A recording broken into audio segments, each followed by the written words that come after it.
Welcome to Underqualified Thoughts, where two brothers-in-law have conversations stemming from their daily life. Expect nothing, everything, and anything.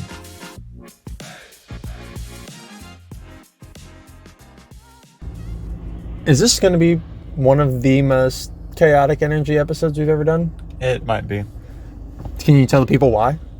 We are driving to our mother-in-law's house, I want to say this is not my idea. and as you might have noticed in the last episode, we were, as they say, crunched for time.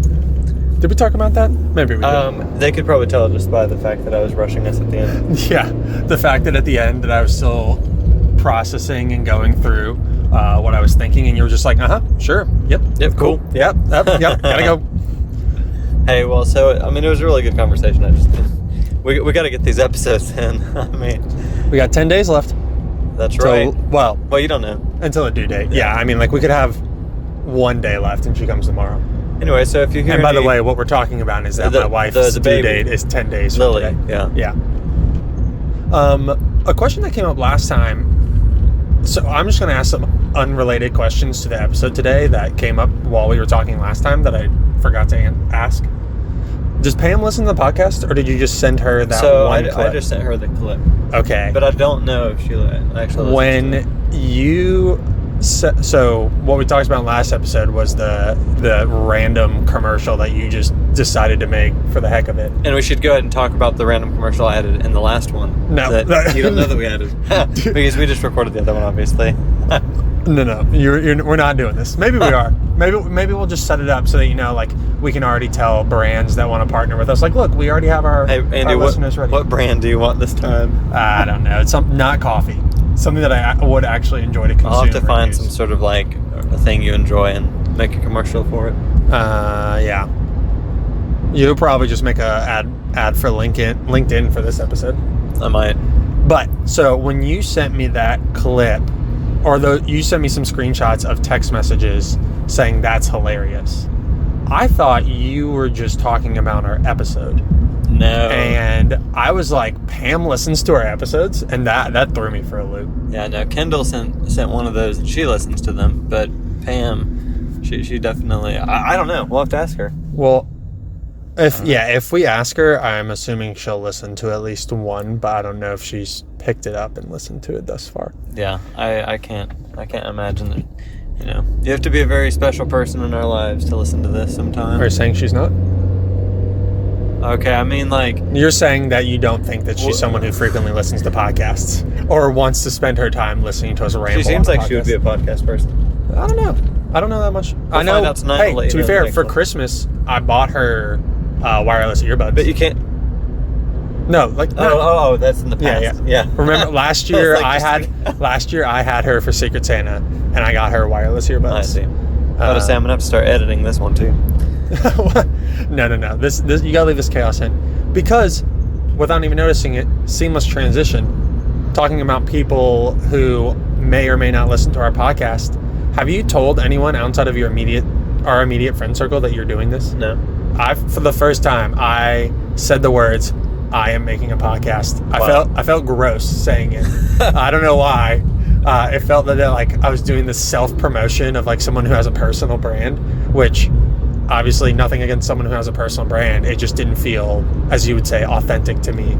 Well, because it's new to you and it's just kind of something we're doing. Yeah. These podcasts are probably what you'd call lacking in some intentionality, as we don't have a formal outline.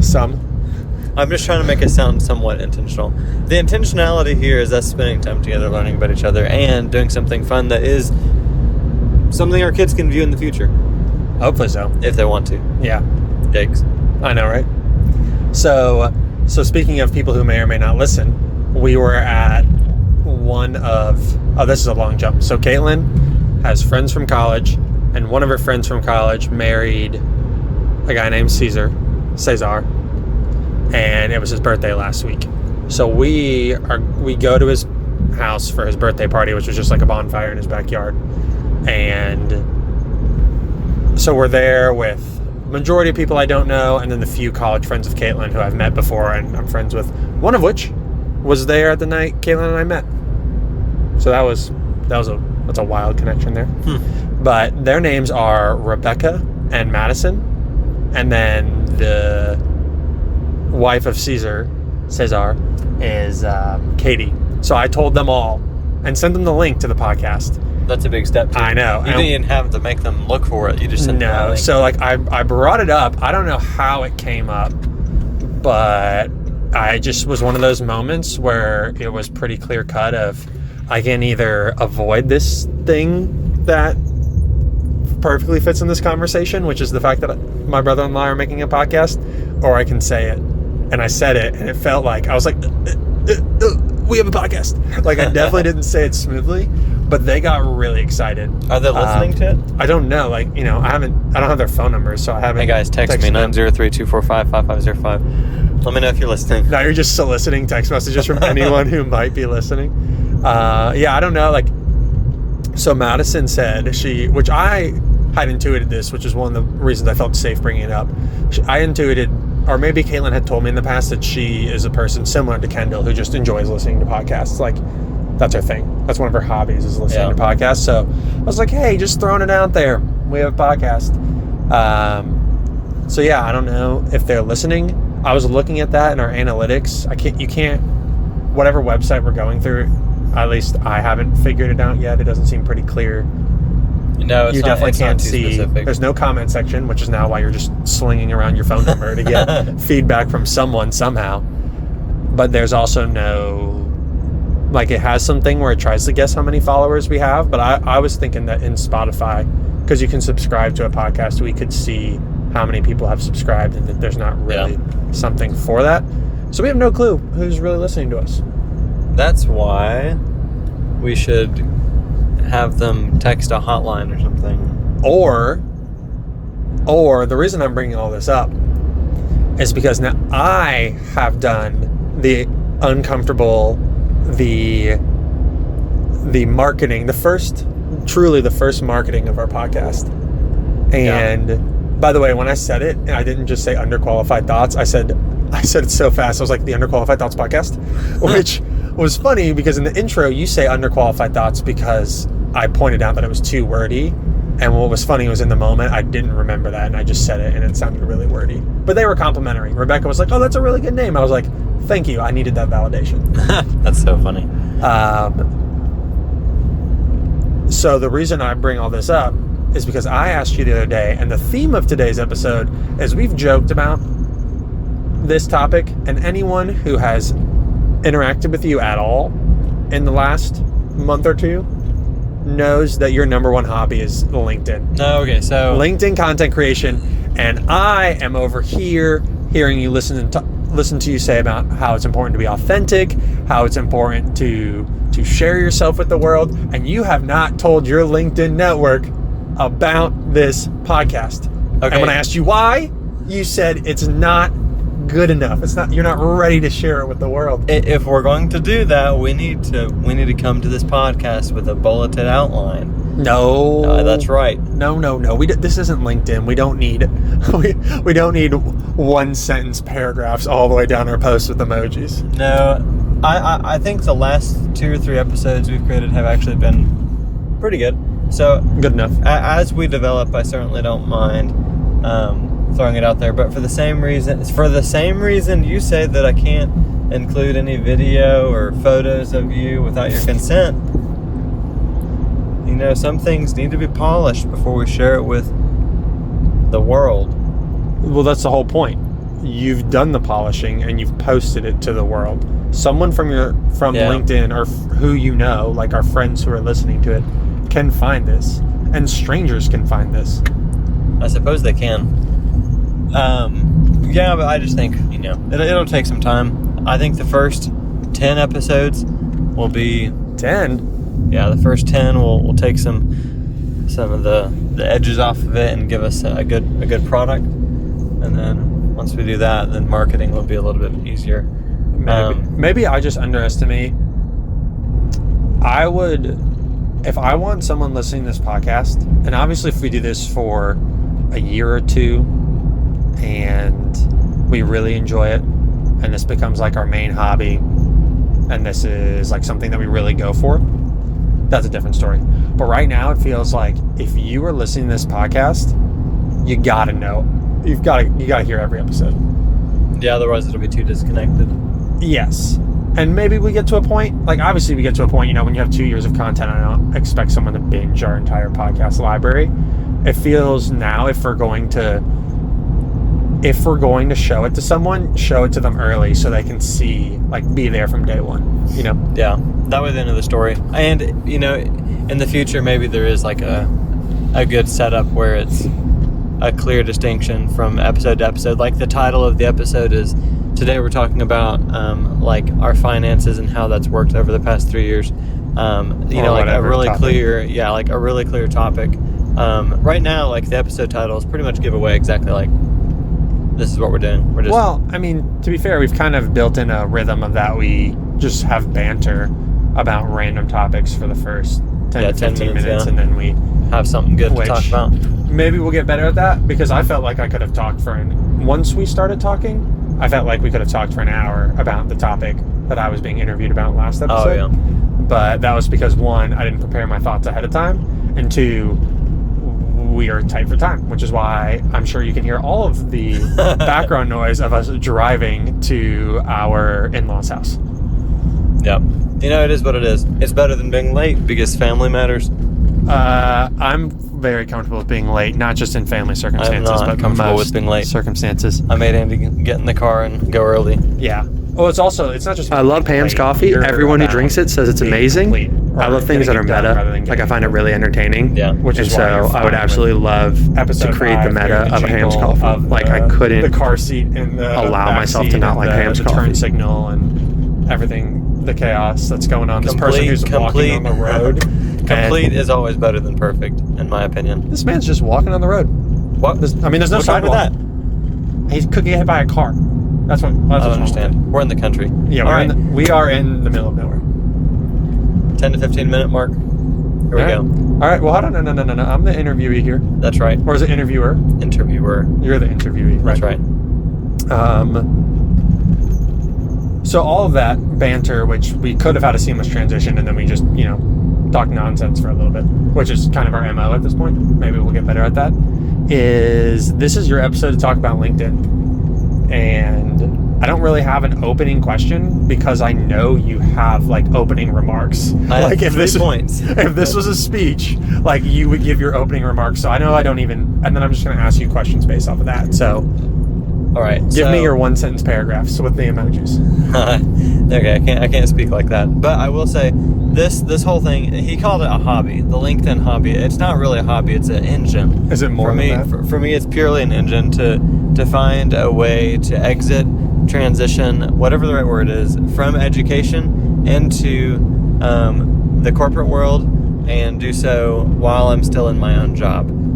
So the problem right now is, and we talked on it a little bit, we technically could try to make it where I could just leave my job and McKamey works at her job for the next 7 months. But in 7 months, we're having our child, yet to be named. No idea. Yeah, text him name ideas. No. And anyway, so the problem is, I always believe in I want to keep my job until I really absolutely have to leave. And right now, I'm still relatively content with my job. It's mostly just I know there's better things out there that I can apply myself to and be valued for doing. And so I'm hands down willing to let go of education and the entire concept of do it for the kids. That's something that I highly disagree with. It still is a job that adults are working in and have to pay and feed for their families. So while I do my work for kids, it's not always for the kids. So LinkedIn for me is the engine. Now you can totally have multiple reasons for doing something, but I'm floored that the first reason you did not say is a time capsule. That's like the main thing that you have been saying this whole time, is that it's a time capsule journal for you. I don't know if I've said it every single time. Every single time I've been around. I don't know if you said it every time to every person. I don't know if I could equate which one is more valuable at the moment. I would say, so the time capsule idea is definitely solid, but time capsule... I can hear the windows rolling down right now. Yeah. Time capsule is also it's a good opportunity to journal the thoughts and see how people interact with them for the sake of, again, engine, so that LinkedIn might be able to provide opportunities, or really opportunities will arise is a better way of saying it, for a future career. You said you had 3 points. Oh, I was kidding. No. So basically, you see LinkedIn as a means to an end. Sounds pretty crude, but you're using it as a tool to explore the options that you have so that you can find a career that you enjoy that will allow you to move away from teaching. Yeah, and I think means to an end, yeah, it's a little bit crude, but in essence, yes. Now, that being said, my goal isn't to get on that thing and then leave once I get into that was corporate my role. next question. No, yeah, I'll definitely still stick on it because there's so many opportunities out there to connect with people and help them find a career where they are valued. I've already found that even this past week I had a great conversation with his name is Charles, super enlightening guy. We're very like-minded in the sense that we want to be a part of a company, and he's already a part of a company, but a part of a company that values humans over everything else. And that's like fundamentally, if I could ever like pinpoint a dream job, it would be work in a place where I'm valued above the bottom line, and where they look for opportunities to constantly be helping other people enter that organization. Now, the questions that are coming to my mind that would naturally progress from there are not related to LinkedIn. Do you want me to keep this on this LinkedIn topic, or do you just want to talk about your desire to transition careers as well? You could just do the transition, and I'll just use LinkedIn as a just tool. Continue to be like LinkedIn this, LinkedIn that. This is how. Yeah. By the way, not a sponsor, but they could be a sponsor. We would happily take their money. That's so funny to put an ad read in for them. Just a natural question I asked is that comes to mind. I think I might have asked you this before. It's because when you talk about what's ideal for you, it's pretty vague. You know, you say things not vague as in what your job would actually be. You're talking like, hey, I just want to work for a company that values me, values humans, and that is that could be a lot of companies that do a lot of different things. Yeah. So is there just a desire to move away from teaching and to get into an organization like that, or is there a specific role that you're interested in? So the specific answer I should give is always customer success is my destiny. Anytime I talk to anyone and it's looking to hire, it's every single time customer success, because I can provide meaningful relationship with customers that will help secure them to the company, retain them, and whatever product they're using now, and reduce churn. Now, that's that specific conversation I would have with an interviewer or a recruiter, purely because they are looking for a precise answer Concise answer, both, that will help them understand where my thoughts are on the whole topic. If I just say blindly, oh, I just want to work for a great company, they'll be like, well, yeah, so do we. So does everyone else in the world. But in transparency, if they're to be like, okay, so what do you think about this or this role, or hey, there's this opportunity that you seem like you'd be great at, I would respond and say, yeah, at the end of the day, I don't really mind what the role is, as long as my skills align with that job, and personality fits into that role. If there's something way left field, like be a software developer, I'm probably going to be like, yeah, I don't have the skills, and that's definitely not within my area. But if they're to say, hey, we have a recruiting job, I would be like, absolutely. You're still working with people to reduce the amount of attrition in your company. HR, which I would prefer to call them people teams now. And so, yeah, the broad strokes, the 30,000 foot view would be really anything working with people, HR, or customer success would be where I'd want to fall. But then I'll target specific groups depending on who I'm talking to. Would you do sales? So I actually thought about it yesterday after I talked with Charles. Charles works in sales and as an account manager, and I actually gave it a thought. I was like, I think there's several ways of doing sales, not necessarily just the biggest active voice, like extroverted person in the world. I think because every person you talk to is, they're not always just the exact same as you in terms of your vocalization of how you present an object. Sorry, I got caught staring at this cat. He's staring at us. We're now sitting in the driveway of our in-laws' house finishing up this episode. It's big. Huge. You're starting to sound like Scott Lewis. Sorry, dude. Eventually we'll stop using people's last names. The reason I ask sales is because I feel like that is the stereotypical, like, you like people, you need an entry-level job, come do sales. Yeah, come do sales. But obviously there's a lot of sales roles that are bad, where, it's the stereotypical, they send you on the road, you have your territory, and, you just keep cold calling people and knocking on doors until you get them to say yes. Yeah. And then there's the companies that have a more nuanced approach where you treat it like you have a relationship with the person, and they're not just providing you value in the sense that you're getting their money, but you're providing them value, and you're not just selling your product to anyone and everyone. You've found your target market who you're looking to add value to. Yep. So talk to me about these LinkedIn posts where you are making your own graphics for it. Because that's your thing now, it seems like. Yeah. At least this week it has been. Past week I was looking into, like, how do you value humans? And there's like 7 components that I'm mapping out over the course of this entire week. You just said, how do I go about doing that? Yeah, how did you go about? Why? So I have a background. In the 2 marketing internships I had, social media was a component for it. And I've always found social media really difficult to do for a company, because it's either, like, I worked for a furniture retail company. So the social media for them was pictures of, like, stage living rooms and, random stuff like that. Or you'd be making, anytime you see, social media for a church or for some religious organization, it's just like this aesthetic picture thing with, like, scripture, like, in the foreground.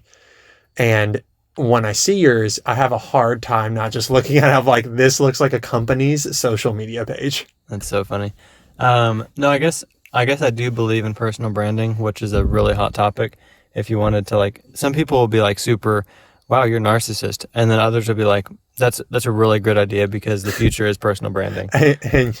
And you would say, if they say you're a narcissist, and you'll be like, yeah, and so are you. Like, we all are. Yeah, in some way or form. But no, I do believe that, again, if visibility is the key on LinkedIn, so that they see you more and you're building up connections with people and they recognize you every single time for what you create, you really should almost pretend like it's a company and you're just trying to hold to the brand so that people visibly see who you are every time. And for me, my 2 main components that I'm using, which I really should narrow down to 1, but I love both components.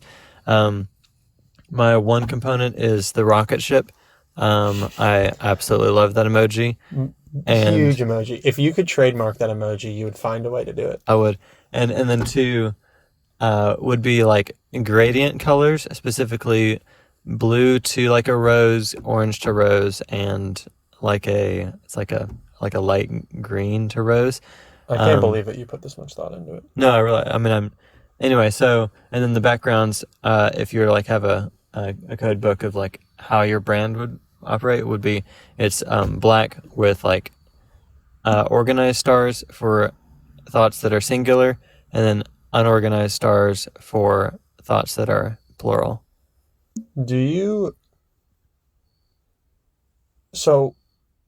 first, just, like, kind of like a super basic question. Do you think anyone's going to notice?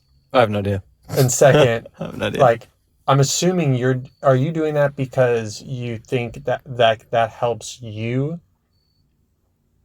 Like, that aesthetic helps you think more clearly, or helps you, like, stay focused and on topic and on task?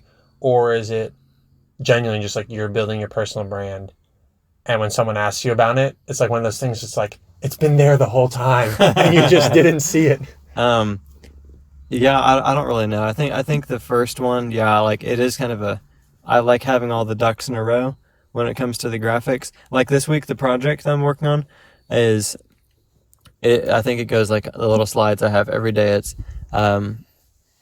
let's see, I forget how I wrote it. Humans can be valued through insert whatever it is, and then it's like just a colorful orb or like kind of amorphous blob in the middle of a organized star chart thing. And every day I'm doing that, and then at the end of the week I'm just going to put all of those together, and those are going to be like organized puzzle together with like a unorganized star chart, and it'll be like, here's how you value humans now, like the 7 ways that I believe this can be defined. It's going to be epic. And you know what's amazing is like I'm getting this news ahead of time, but you listeners, wow, I acknowledge that they're there. That's great. That's big for me. They're going to get that like, a week and a half after, and they'll just be, and you'll look at it and you'll be like, didn't even notice. Yeah. Couldn't even told you that was there. But yeah, I guess I just like the compactness of the thing, and like having the graphic design and words put together that, I mean, it means something to me. For other people, yeah, like if a recruiter recognizes like that's clearly what he's doing and wanting to build a brand for himself, and like people know who he is based on like a rocket ship emoji on a post, that's really big. If that's going to come to fruition, like we'll see. If not, Yeah, that's like, if someone's really into it, they could see it and pick it apart. But I think at the end of the day, there'll be more of a general understanding of when you open your LinkedIn feed. It's like, I like, without even looking, you're like, oh, that's probably Caleb's post. Well, and like half of marketing anyway is like subconscious. I mean, you look at like a generic thing, you're like, that's probably Apple. Yeah, or like anytime I see, red and yellow together, I'm just like, McDonald's? Yeah. Or, one of the... Yeah. Anytime I see purple and yellow, I see the Louisiana team. What is it? LSU? Yeah, LSU. That's, like literally, you couldn't even remember. No, I couldn't, because I don't like that team. But every single time. Whoa, make your allegiance known. I have none. You just don't like them? Yeah, I just don't. I hate the color scheme. Really? That's the only reason. Wow. That's honestly, that's the most you thing you could have said, to show like how little. That's why I was shocked that you said you didn't like them. I didn't think you liked sports enough to not like a team, and then just to come find out that's because of their color wave. Yeah, no, they're purely, I don't like that color. It's complementary colors, and it's just too 2004. I said that one time in the classroom, and to prove myself, I went and looked up. I typed in 2004 pictures. I literally found that color combo in 2004 picture. So you got lucky. You found one picture. I don't know. All I know is the vibrant colors from 2004. I want you, before we end this, pull up your LinkedIn app. Can you see how many impressions you've created, or can you only do that on the desktop? I wish I had thought to ask you on the desktop, because I made one post, 2 weeks ago at this point? Maybe 1 week ago? And whenever I log in now, it feeds me the data. Like on the top left, when I go to the home page, it says, 100 or so people have viewed your account. Past, year? I don't know. Basically, since I made the post, something like, it has your profile picture on the left. It has your little whatever bio that you put about yourself, that like one-liner. And then it tells me like roughly 100 people have viewed my profile and like however many impressions I've made. Yeah, mine says... Because the reason I want to ask is because you post every single day. And I can't imagine how high yours is. Like I posted one time and I was at like 1,000 impressions. Yeah. Which is ridiculous. I can't imagine how high you're at. It's actually not as high as you'd think. There's like one post that went like bananas on someone. But for the year, which I've only been posting for like 2 months, a month and a half. That's up to you, man. Yeah, it would be, I guess, 4,500 impressions. No, that's 45,000. That's a lot. Sorry, 45,000. I don't really do the math thing. But you're reading a number off a screen. I was thinking. But that there was like a peak on like in the middle of October that was going absolutely nuts. Yeah, but let's see that. If you change it to, you have the exact same number for the past 90 days. Honestly, it's actually September 20 that I started this whole thing. Let's see, the past. Yeah, you have the pretty much the exact same metrics for a month. Yeah. I'm just looking now at the percentages, like percentage increase. Like that is a lot. Obviously, you went from nothing to something to literally every single day and multiple times, 2 to 3 times a day. again, it's an engine. It's a means to an end. And once I get to the end, I want to continue helping other people find an end for themselves. So you want to be helped so that you can help. In a way, yeah, that's a good way of saying it. I've already been working to get 2 people now on LinkedIn that weren't there before. Name drop, Brittany. Ooh. And one of my teacher friends. Brittany's a teacher as well. Both of them are teachers, and they're trying to exit education. And you also I saw Jeremiah's post. You've encouraged him over a Texas Roadhouse dinner to start posting. True. And you posted. I posted one time. I posted one time. Wow, that was big though. I posted one time. Yeah. So, one post at a time, and I'm excited to announce one post at a time equals one person at a time. I can hear that post writing itself. Yeah. But I enjoy it. It's actually fun to write. I think I get clarity of mind through writing. That's the thing. I get clarity of mind through writing too, but it's just, I don't know why. Just doing it on LinkedIn doesn't click. I've thought about making a post since then, and I've just been like, but why? Yeah. Or a lot of my network is because when I first got my job, after I got the job, they were like, either delete your LinkedIn or completely strip it down. Because in the financial services industry, poaching is a big thing. Like as soon as we get licensed, someone wants to poach us to their firm. So my firm, UBS, was trying to make it so that we couldn't get poached easily. So there's a huge gap in my career or in my life where it's like, I had LinkedIn in college. And so I have a bunch of people who honestly, I look at them. Obviously, there's a lot of women who've changed their last names. And then even some guys where I'm like, I don't know who you are. Like literally, who are you? And then I have some people now that I've gotten back on from my past jobs that I've added, but I don't feel connected to the network there. Yeah. Like I feel like, whatever. I have like 300 or some connections, and I feel like there's probably less than 50 that I know and would have like a conversation with. And that's why I'm like, why am I posting here? See, I felt that way back when I had Facebook and like Instagram. I felt the same way. I was like, why am I I have no need, but now I have a need and I see opportunity through it. So it's good.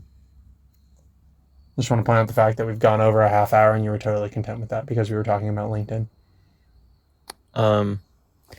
Well, there's no one. No one here yet. I say that he feels attacked. Immediately turns his head over both shoulders, like what's happening? And your last episode went to 35. Did it and really? We're at 32 right now. Oh, and Mawmaw's pulling up right now. Perfect timing. Which, by the way, can you say Mawmaw now? Mawmaw? Better. Ended. We both couldn't say it when we first learned it. Can you say orange now? Orange. Much better. You say orange. Yeah. All right.